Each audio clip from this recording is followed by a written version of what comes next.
ಮುಸಲ್ಮಾನ್ ಧರ್ಮದ ಗುರುಗಳಿಗೂ ಮತ್ತು ಸರ್ಕಾರದ ಗಣ್ಯ ವ್ಯಕ್ತಿಗಳಿಗೆ ನಮಸ್ಕರಿಸುತ್ತಾ ಸೇರಿ ಬಂದಂಥ ತಮ್ಮ ಶರಣರಿಗೆಲ್ಲರಿಗೂ ನನ್ನ ನಮಸ್ಕಾರವನ್ನು ತಿಳಿಸುತ್ತಾ ಎರಡು ಮಾತುಗಳನ್ನು ನಾನು ತಮಗೆ ತಿಳಿಸಲಿಕ್ಕೆ ಇಷ್ಟಪಡ್ತಾ ಇದ್ದೇನೆ. ವಿಜಯಾನಂದ ಕಾಶಪ್ಪನವರು ತುಂಬ ಅದ್ಭುತವಾದ ವ್ಯಕ್ತಿ. ಇಲ್ಲಿ ನಮ್ಮೆಲ್ಲ ಧರ್ಮದವರನ್ನು ಕರೆಸಿ ಒಂದುಗೂಡಿಸಿ ಜಾತಿ ಭೇದ ಮತ ಭೇದ ಇಲ್ಲದೆ ಕೂಡಿಸಿದಂಥ ಒಳ್ಳೆಯ ಒಂದು ನಾಯಕರು. ನಾನು ಅನುಭವ ಮಂಟಪದ ಬಗ್ಗೆ ಹಾಗೆ ನೆನೆಸ್ತಾ ಇರುವಾಗ ಕ್ರೈಸ್ತರಾದ ನಮಗೆ ಒಂದು ಚರ್ಚ್ ಇದೆ. ಅಲ್ಲಿ ಕೇವಲ ಕ್ರೈಸ್ತರು ಮಾತ್ರ ಬರ್ತಾರೆ.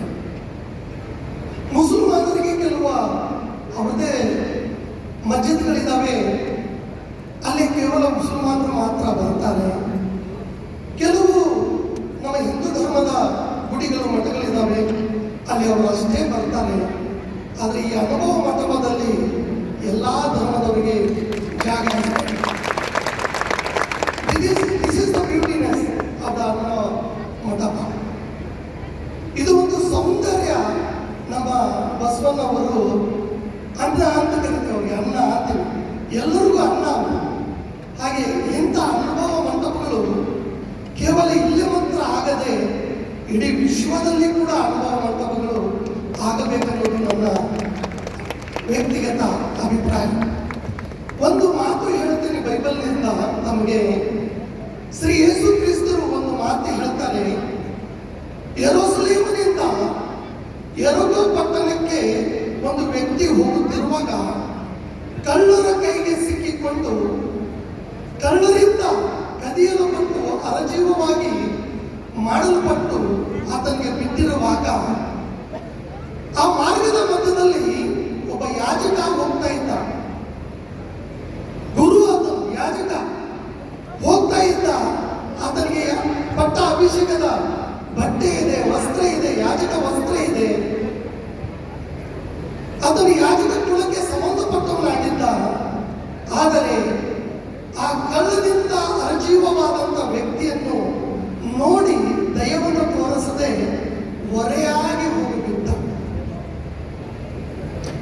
ಆ ನಂತರ ಇನ್ನೊಂದು ವ್ಯಕ್ತಿ ಬಂದ, ಲೇವಿ ಕುಲದವನು. ಅವನು ಈ ಕುಲ ಇದೆ, ಮತ ಇದೆ, ಜಾತಿ ಇದೆ. ಅವನು ಕೂಡ ಆ ವ್ಯಕ್ತಿಯನ್ನು ನೋಡಿ ಹೊರೆಯಾಗಿ ಹೋಗಿಬಿಟ್ಟ. ಆದರೆ ಕುಲ ಇಲ್ಲ, ಜಾತಿ ಇಲ್ಲ, ಯಾಜಕ ದೀಕ್ಷೆ ಇಲ್ಲ, ವಸ್ತ್ರ ಇಲ್ಲ. ಒಂದು ಸಮರದವನು ಬಂದು ಆ ವ್ಯಕ್ತಿ ಹತ್ರ ಬಂದು ಕನಿಕರ ಪಟ್ಟು ತನ್ನ ವಾಹನದಲ್ಲಿ ಕುಂದಿರಿಸಿಕೊಂಡು ಛತ್ರದಲ್ಲಿ ಹೋಗಿ ಆತನಿಗೆ ಆರೈಕೆ ಮಾಡಿದ. ಮೊದಲನೇ ವ್ಯಕ್ತಿಗೆ ಯಾಜಕ ಅಭಿಷೇಕ ಇದೆ, ಎರಡನೇ ವ್ಯಕ್ತಿಗೆ ಕುಲ ಇದೆ, ಆದರೆ ಮೂರನೇ ವ್ಯಕ್ತಿಗೆ ಇವೆರಡೂ ಇಲ್ಲ. ಅದರ ದಯೆ ಇದೆ, ದಯೆ ಇದೆ, ದಯೆ ಇದೆ. ಅದಕ್ಕೆ ಬಸವಣ್ಣನವರು ಹೇಳಿದರು, ದಯವೇ ಧರ್ಮದ ಮೂಲವಯ್ಯ ಎಂಬುದಾಗಿ. ಅದನ್ನೇ ಯೇಸು ಕ್ರಿಸ್ತರು ಮೊದಲನೇ ಶತಮಾನದಲ್ಲಿ ದಯೆ ಇಲ್ಲದ ಧರ್ಮ ಇಲ್ಲ ಎಂಬುದು. ದಯೆ ಇಲ್ಲದಿದ್ದರೆ ಧರ್ಮವೂ ಇಲ್ಲ, ಅದರ ಮೌಲ್ಯವೂ ಇಲ್ಲ, ಮೂಲವೂ ಇಲ್ಲ ಎಂಬುದಾಗಿ. ಹಾಗಾಗಿ ಈ ವಿಶ್ವಕ್ಕೆ ಬೇಕಾಗಿರುವುದು ಧರ್ಮ ಅಲ್ಲ, ದಯ ಬೇಕಾಗಿದೆ. ಕುಲ ಅಲ್ಲ, ದಯ ಬೇಕಾಗಿದೆ. ಜಾತಿ ಅಲ್ಲ, ದಯ ಬೇಕಾಗಿದೆ. ನಾವೆಲ್ಲರೂ ವಿಶ್ವಕ್ಕೆ ಬಸವಣ್ಣವರು ಕಲಿಸಿದ ದಯವೇ ಧರ್ಮಕ್ಕೆ ಮೂಲವಯ್ಯ. ಯೇಸು ಕ್ರಿಸ್ತರು ಕಲಿಸಿದಂತೆ ನಿನ್ನಂತೆ ಪರರನ್ನು ಪ್ರೀತಿಸು ಮತ್ತು ಕ್ಷಮಿಸು ಅಂತೇಳಿ ಇವು ಎರಡೂ ನಾವು ಮಾಡಿ ನಾವು ಒಂದು ನಮ್ಮ ಭಾರತ ದೇಶ ದಯದಿಂದ, ಕರ್ನಾಟಕವನ್ನು ದಯದಿಂದ ಕಟ್ಟಿ ಮುಂದಕ್ಕೆ ಸಾಗೋಣ. ದಯವೇ ಧರ್ಮದ ಮೂಲವಯ್ಯ. ಜೈ ಬಸವಣ್ಣ, ಜೈ